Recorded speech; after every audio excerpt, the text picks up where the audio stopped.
안녕하세요. 방가온입니다. 오늘 영상에서는 각 단계별로 중국어를 공부하시는 방법에 대해서 설명을 좀 해보려고 해요. 그래서 여기서는 뭐 어떤 교재를 사용하세요, 이런 교재에 관한 이야기가 아니라 공부 방법에 대한 이야기입니다.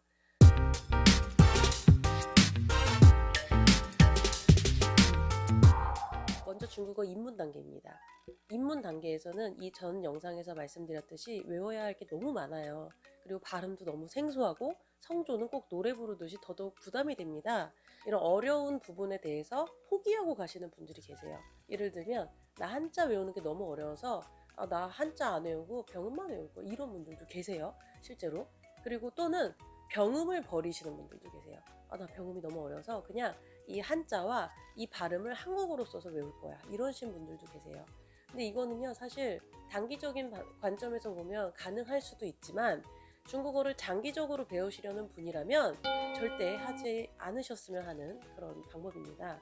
그래서 처음에 좀 어려워도 끝까지 포기하지 말고 병음, 성조, 한자 쓰기, 뜻 다 모두 외우셔야 하고요. 그리고 중국어에서 성조는 너무너무 중요하기 때문에 절대 독학을 하지 않으시길 바랍니다. 내게 정확한 발음을 가르쳐 주시고, 그리고 내 발음을 교정해 주실 수 있는 선생님과 과외 혹은 학원, 수업, 이런 방식을 통해서 중국어를 처음 시작하시는 것을 강력 추천드립니다. 안 그러면 나중에 이 성조가 잘못 안착이 돼버리면 나중에는 정말 돌이킬 수 없는 그런 결과가 나온다는 거, 교정이 안 돼요. 되게 힘들어요. 성조, 병음, 어순, 한자 쓰기 뭐 이런 것들이 잘 제대로 안착되어서 이제 원만하게 입문 단계가 지나가고 있다면 문장을 통째로 암기하시면 돼요. 기본 인사말 같은 거 있잖아요. 뭐 니하오, 再见, 谢谢, 이런 안녕하세요, 자, 안녕히 계세요, 고맙습니다, 이런 되게 짧고 간단한 인사말들을 암기하는 것부터 시작하시면 됩니다. 그 다음은 초급입니다. 초급부터는 본격적으로 한국어와 다른 어순에 익숙해지셔야 합니다. 한국어는 주어 다음에 목적어 나오고 그 다음 동사가 나오지만 중국어는 주어 다음에 바로 동사가 나와야 하거든요. 근데 이게 익숙치가 않으신 분들은 자기도 모르게 계속 한국어 어순으로 중국어가 나와요. 그래서 이 초급 단계에서 이 어순에 익숙해지셔야만 또 갈수록 이것이 큰 문제가 되지 않죠. 그래서 가장 기본적으로 우리 처음에 인칭 대명사 배우잖아요. 나, 너, 그, 우리들, 너네들, 그들, 이런 거 배우잖아요. 그래서 我是 땡땡땡, 你有 땡땡땡, 이런 식으로 기본 인칭 대명사 뒤에 기본 동사부터 시작을 합니다. 나는 뭐뭐입니다. 당신은 뭐뭐를 가지고 있습니다. 처음에 是, 有, 在, 이런 거 많이 나오겠죠. 이런 기본 문장들을 배울 때 따라오는 기초 명사들이 있어요. 예를 들면 가족 호칭 있죠. 엄마, 아빠, 여동생, 누나, 남동생, 오빠, 이런 것들이 있고, 또는 냉장고, 텔레비전, 책, 가방, 선생님, 이런 다양한 기초 명사들이 있죠. 이런 것들을 또 같이 부수적으로 암기하시면 됩니다. 입문이랑 초급 단계에서는요, 이 듣는 거에 너무 집중하지 않으셨으면 좋겠어요. 아시다시피 사람은 아는 만큼 들리거든요. 내가 그 문장을 모르면 아무리 들어도 해석이 안 돼요. 그렇기 때문에 우리는 지금 유아 시기에 이 중국어를 배우는 게 아니잖아요. 무조건 암기가 선행이 되어야 합니다. 저는 이 외국어 과목을 암기 과목이라고 생각을 하는데, 자연스럽게 노출되면 좋죠. 근데 우리가 외국에 살지 않는 이상 그게 굉장히 힘들거든요. 우리는 한국에 살고 있고, 그리고 외국어를 배우는 거기 때문에 기본적으로 암기를 하셔야 되고요. 그 때문에 기본 문장과 여러 가지 명사, 동사를 암기를 하신 다음에 그 암기가 선행이 된 상태에서 듣기를 시작하시는 거예요. 모든 교재마다 다 음원이 있잖아요. 요즘에는 되게 음원도 잘 나와서 옛날에는 CD로만 들을 수 있기 때문에 막 뭐 컴퓨터로 틀거나 아니면 자동차에서만 틀 수 있었는데, 지금은 핸드폰 MP3로 다운을 받거나 뭐 굉장히 쉽게 들을 수 있죠. 때문에 먼저 문장을 암기하시고 음원을 들으면서 외국어에 노출되시는 겁니다. 그 다음은 중급 단계인데요. 중급부터는 이제 슬슬 어법을 공부를 하셔야 되죠. 그래서 이 어법이 참 머리가 아프지만 어쩔 수 없어요. 외국어를 배우려고 마음먹은 이상 어법에서 자유로울 수 있는 방법은 전혀 없습니다. 이 어법을 진짜 그 어법의 내용만 암기를 하시면 나중에 이게 헷갈리거나 혹은 날아가요. 다 없어져요, 기억이. 그래서 해당 어법에 나오는 예문을 또 통째로 암기를 하시는 거예요. 그러면 일석이조의 효과가 있죠. 어법도 외우고 그 문장에 나오는 다양한 어휘들을 또 내 것으로 만들 수 있습니다. 그래서 역시 마찬가지로 어법도 예문을 외우시라는 거. 중국부터 문제가 되는 게 장문이에요. 장문. 어휘가 점점 늘어나고 그리고 표현하고 싶은 문장은 점점 늘어나는데 그걸 완벽한 중국어 문장으로 만드는 게 어려운 거예요. 그러면 이때는 어떻게 하시면 되냐면 이제 가지고 계신 그 교재를 보시면 앞에 본문에는 중국어가 나와 있잖아요. 제일 뒤에는 한국어 해설본이 있거든요. 그러면 그 해설본만 보고 중국어로 중작을 하시는 거예요. 이때 쓰기가 좀 어려우면 그냥 말하기로 연습하시면 됩니다. 나중에 한자 외운 것까지 좀 테스트하고 싶으시면 말하기를 먼저 하시고 그 다음에 중작을 쓰기로 하시면 돼요. 둘 다 하면 더더욱 좋겠죠. 근데 이거 너무 어려워요. 그러면 마찬가지예요. 본문을 다 통째로 외웁니다. 그런 다음에 한국어 해설본을 보시면서 그 외운 중국어를 말씀하시는 거예요. 되게 무식해 보이고 뻔한 방법 같지만 생각보다 이렇게 하시는 분들이 거의 없어요. 그냥 중국어만 보고 한국어로 해석하면서 이런 내용이구나, 이렇게 해석하는구나, 여기에 나오는 어법은 이거구나 이렇게 하고 그냥 넘어가지, 제가 방금 말씀드린 그 방법을 통해서 복습을 하시는 분들이 그렇게 많지 않더라고요. 그리고 교재에 나오는 그 중국어 부분이 충분치 않다, 나는 더 외우고 싶다, 더 공부하고 싶다 하시는 분들은 집에 HSK 책이 있다면 본인 급수에 맞는 HSK 책의 독해 부분을 보세요. 그럼 그 독해에 문제로 나오는 그 지문 있죠? 그 지문을 한번 쑥 해석을 해봅니다. 그런 다음에 큰 문제가 없어. 나 이 문장 정도는 다 내가 소화할 수 있어. 이런 정도가 되시면 마찬가지로 해설집에 보시면 그 문장에 대한 한국어 해설이 있잖아요. 그 해설을 보고 중작을 또 해봅니다. 그럼 답이 있잖아요. 앞에 지문에 이미 답이 있기 때문에 비교하면서 이건 이렇게 하면 되는구나. 내가 이 부분이 막히는구나. 이 부분이 왜 막힐까? 어법이 어려운 걸까? 단어가 어려운 걸까? 이런 식으로 문제점을 파악하면서 계속 개선을 하시면 됩니다. 그리고 이 과정, 제가 말씀드린 이 과정을 거치면서 단어를 따로 정리해 두시면 나중에 큰 자산이 됩니다. 그래서 쉬운 단어는 물론 패스해도 되지만 중급 이상의 고급 어휘부터는 단어집을 하나 만드시는 거예요. 그래서 그 단어와 뜻, 그리고 예문도 같이 쓰면 나중에 훨씬 도움이 됩니다. 그리고 이거 이외에 성어나 속담, 전문 용어 같은 것도 따로 정리해 두셔도 좋고, 어떤 개사와 어떤 동사가 결합하는지 따페이를 정리해 두시면 나중에 또 큰 도움이 되죠. 그리고 중급부터는요, 긴 문장, 여러 가지 성분이 들어가 있는 긴 문장을 가지고 문장 확장 훈련을 하시면 또 굉장히 큰 도움이 됩니다. 이 문장 확장 훈련은 제 유튜브에 재생 목록에 보시면 중급 중국어에 들어가 있습니다. 그래서 굉장히 긴 문장을 5단계 혹은 4단계 정도로 쪼개가지고 짧은 문장부터 시작해서 점차 문장을 확장시켜서 하시는 거예요.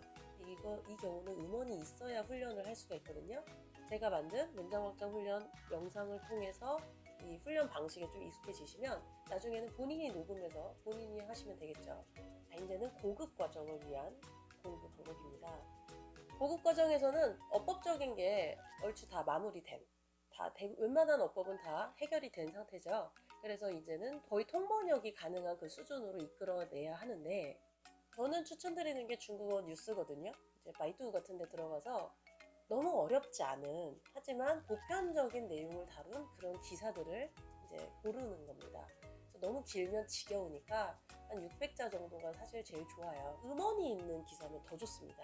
이런 경우는 많지 않기 때문에 제 재생 목록에 보시면 중국어 통번역이 있거든요. 거기에 들어가면 뉴스나 아니면 산문 혹은 어떤 사례, 이런 좋은 글들을 많이 제가 녹음도 해놓고 해설도 해놓고 번역하는 방법도 제가 설명을 다 해놨습니다. 때문에 이걸 좀 참고하시면 되겠고요. 그러면 내가 좋은 문장을 골랐다. 그러면 어떻게 훈련을 하시면 되냐면 1번, 중국어를 한국어로 번역합니다. 이때 처음부터 바로 손번역을 하셔도 되고요. 좀 부담이다 하시면 시역을 하셔도 좋아요. 시역은 뭐냐면 눈으로 보면서 입으로 번역하는 겁니다. 그래서 이 단계를 거친 다음에 손번역을 하시면 조금 더 수월하죠. 이때 사전은 사용하시면 됩니다. 두 번째는요, 해당 중국어에 음원을 틀고 노트 테이킹을 한 뒤 한국어로 통역을 해봅니다. 이때 만약에 음원이 없다면 본인이 녹음을 하시는 방법이 있겠죠. 그래서 이 경우에는 이미 앞에서 번역을 했잖아요. 나 번역했는데 뭐하러 이걸 해야 돼? 이런 게 아니라 오히려 번역을 했기 때문에 가능한 과정이거든요. 번역을 하지 않았다면 이 노트 테이킹을 하고 통역하는 이게 나올 수가 없어요. 이 전문 훈련을 받지 않은 사람들은 이게 절대 불가능합니다. 그래서 이미 번역을 함으로써 나는 이 내용을 100% 숙지하고 있기 때문에 음원을 틀고 노트 테이킹하고 이것을 한국어로 자연스럽게 말을 한번 해보는 거예요. 그러면 내가 적은 부분만 나올 거 아니에요. 그럼 그 적은 부분을 토대로 매끄러운 한국어로 통역하는 연습을 하시는 거예요. 아마 한 번에 안 되실 거예요. 그럼 이제 여러 번 반복해서 하시면 되겠죠. 세 번째 단계는 아까 1번에서 한국어로 번역을 하셨잖아요. 그럼 그 한국어를 내가 녹음을 합니다.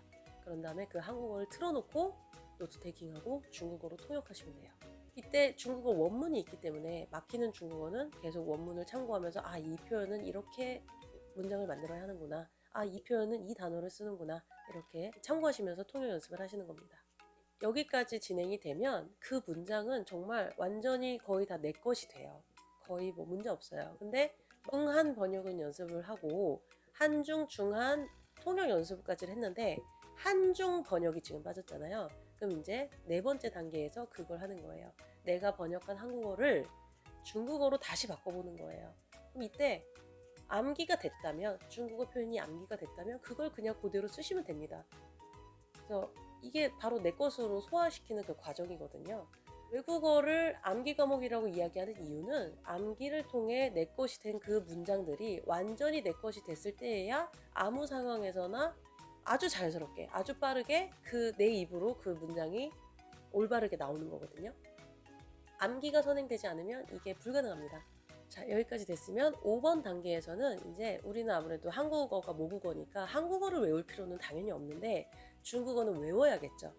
여기까지 했는데도 안 외워지는 표현이 꼭 있고 입에 안 붙는 그 표현들이 꼭 있어요. 그러면은 중국어 표현을 통째로 외워버립니다. 그런 다음에 또 있어요. 우리가 이 문장을 통해서 공부할 수 있는 마지막 단계는 바로 쉐도잉입니다. 그래서 다른 분들은, 다른 선생님들은 이 쉐도잉을 어떻게 하라고 하는지 잘 모르겠어요. 근데 쉐도잉을요, 암기 없이 그냥 하시잖아요? 정말 오래 걸려요. 그 말은 대본이 있어야 한다는 말인데 대본이 있는 상태에서 그 대본을 통째로 외웁니다. 그 다음에 쉐도잉을 하시는 거예요. 그러면 내가 암기한 내용을 천천히 말하는 게 아니라 쉐도잉을 할 때 틀어놓는 그 영상, 그 발화자의 속도와 어투를 똑같이 흉내내면서 내뱉는 거거든요. 그래서 이 쉐도잉을 하시는 방법은 두 가지입니다. 먼저 아까 내가 한국어를 녹음해 놨잖아요. 그걸 틀어놓고 중국어로 쉐도잉합니다. 두 번째는요, 중국어를 틀어놓고 한국어로 쉐도잉합니다. 이건 즉 동시통역 훈련이 되겠습니다. 그래서 보급 과정에서 훈련하실 수 있는 단계를 설명했는데 이 과정을 한 문장으로 하실 수 있는 거예요. 그래서 여러 가지 많은 문장을 한마디로 다독이죠. 다독을 통해서 실력을 높일 수도 있지만 그 중에서 정말 좋은 한 문장을 골라서 완전 뜯어먹는 거예요, 진짜. 시역하고 번역하고 노트 테이킹하고 쉐도잉하고 이거를 반복하다 보면 그 문장은 100% 내게 됩니다. 그러면 이 문장이 나중에 문장 구조는 그대로 가져가되 단어 어휘만 싹싹싹 바뀌면서 다양한 문장으로 변형되고 파생되는 겁니다. 그래서 보급 과정이 사실 제일 어렵죠. 음원이 없으면 힘들고 번역도 내가 한 게 맞는지 틀린지 모르잖아요. 참고 번역문이 있는 게 사실 이 연습을 하기 제일 적합합니다. 도움이 되고자 영상을 찍었는데 모르겠어요. 더 궁금하신 게 있으시면 댓글로 남겨주시고요. 그리고 제가 말씀드린 이 모든 훈련 과정을 제 유튜브에서 하실 수 있도록 계속해서 영상을 찍을 예정입니다. 제가 지금 계속 목감기가 와가지고 목이 안 나아요. 미치겠어요. 애들도 계속 감기 걸리고 저도 애들한테 옮고 또 저는 애들한테 옮기고 막 난리 계속 무한 반복인데 그래서 너무 죄송한 면이 없잖아 있어요.